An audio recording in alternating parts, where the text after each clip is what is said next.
Donc, l'habilitation est achevée. Et donc, je propose de passer tout de suite par la délibération numéro 13, le relatif au rapport d'activité du Conseil des sages. Il avait donné un 4 et je laisse tout de suite la parole à Dominique Devet. Merci.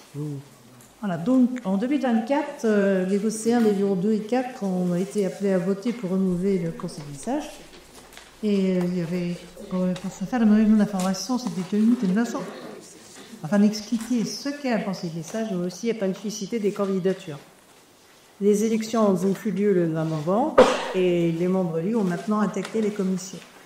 Néanmoins, il reste des postes disponibles. De nouveaux membres pourront être intégrés au cours d'année jugement par tout. Malgré l'effectif réduit, les équipes sont restées actives et les commissions sont réunies très régulièrement cette année. Je tiens à remercier Justine Chevalier, Jacques Diner, Georges Gonin pour leur implication pendant les 7 années de leur mandat. Ils n'ont pas souhaité renouveler. Les réunions plénières et commissions. Donc, en 2024, il y a eu 3 réunions plénières, le 24 janvier, 16 mai et 23 octobre, ainsi qu'une réunion d'installation. Les nouveaux membres le 4 décembre. Toutes commissions confondues, les sages ont préparé comme chaque année les activités du pique-nique festif intergénérationnel organisé collégialement avec les services municipaux lyonnais. Cette animation a eu lieu le mercredi 18 septembre au parc de la Mébelière avec des animations sur le thème des Jeux Olympiques. Nous nous sommes réjouis de cette édition de 2024. Cette action de Conseil des sages a une nouvelle fois permis à toutes les générations de passer une journée agréable à la Mébelière. Au cours de l'année 2024, divers d'autres projets ont été étudiés et mis en œuvre par les commissions. Par la commission 4 de vie, donc la charte océane des arbres, vue dans une délibération précédente, je ne vais pas en faire. Les arbres remarquables, qui est un projet qui s'étale sur 2024 et 2025, avec un nouveau circuit qui permettra de la découverte des végétaux remarquables, qui va s'ajouter donc au guide découverte qui a été mis en place en début d'année 2020. Actuellement, un travail sur la limitation du tonnage avec notre métropole et l'élu donc métropolitain Jacques Garou est en cours pour rationaliser les trajets des poids lourds et apporter de la cohérence dans la signalétique verticale. En ce qui concerne la commission vie sociale et la commission loisirs, qui sont réunies faute d'acteurs, on va dire, ils ont travaillé sur le règlement intérieur de la Mébelière.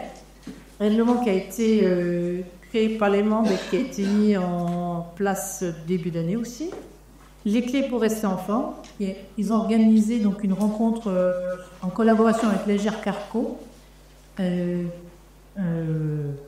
organisation qui s'est tenue à Saint-Jean-de-Boiseau. Ils ont participé à l'élaboration de la Semaine Bleue et par la tenue d'un stand. Actuellement, il y a un atelier prévention des chutes qui est mis en place du 28 février au 4 avril pour tous les Bosséens Et ensuite, oui, tout à fait. Le parcours senior dont on a parlé tout à l'heure, c'est un avertissement d'un travail étalé sur plusieurs années, l'installation au parc de la Mébelière d'un parcours santé senior. Il a été validé en 2024 et sera installé donc dans le premier trimestre 2025. Le Conseil des sages, à la ville de Boye, est adhérente à la Fédération des villages et villes sages, ce qui permet un accompagnement sur les enjeux et problématiques, mais aussi d'être informés et valorisés lors des congrès nationaux. Cette année, quelques représentants du Conseil des sages ont été conviés le 18 avril à Couëron par la représentante régionale de la SFDS à une réunion rassemblant une commune de la métropole adhérente pour débattre d'un thème, la Loire mobilité douce en fait. En septembre, une rencontre territoriale a eu lieu à Saumur, regroupant les sages des communes des Pays du Loir. Béatrice Berthet et Tsem Tobi l'ont accompagné et ont ainsi pu participer à des ateliers tels que le lien social et engagement, parlant beaucoup du bénévolat, qui est en chute, les mobilités douces et le tourisme et patrimoine, mais aussi découvrir effectivement les musées et monuments de la ville. Enfin, du 21 au 23 novembre, le congrès national s'est tenu à Thionville. Pascal Daigneux et moi-même avons participé.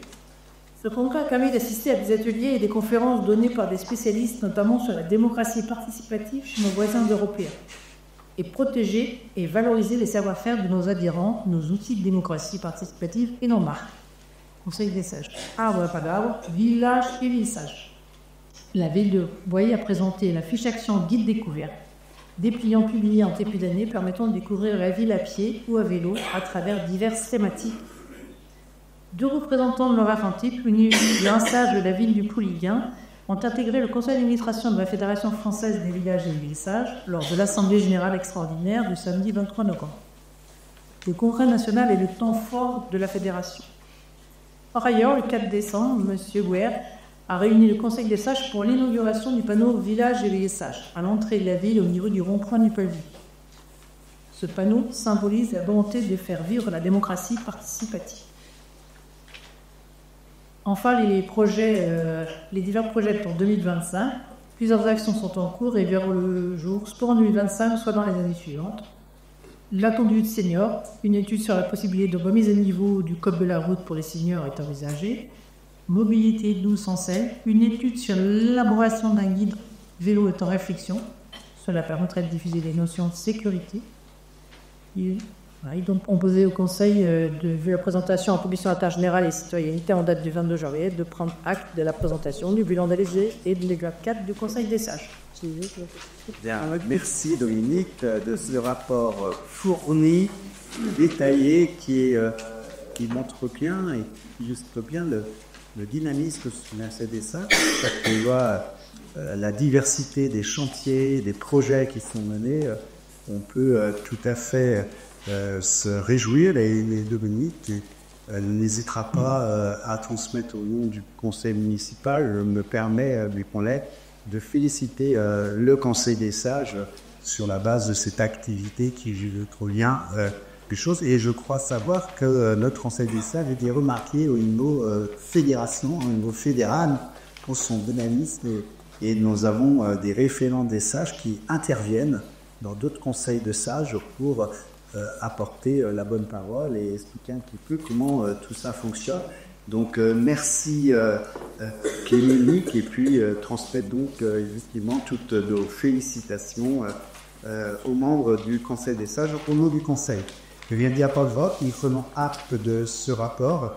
Je vous remercie mes chers collègues. Alors, Dominique, pour le travail que tu Ah oui, n'hésitez pas à payer mes remerciements. Parce que c'est un travail quand même assidu, tu apprends du temps, donc c'est à quoi. Merci. Eh bien voilà, vous pourrez dire au conseil des sages de visualiser le sur YouTube, c'est ne te bras pas. Voilà, alors,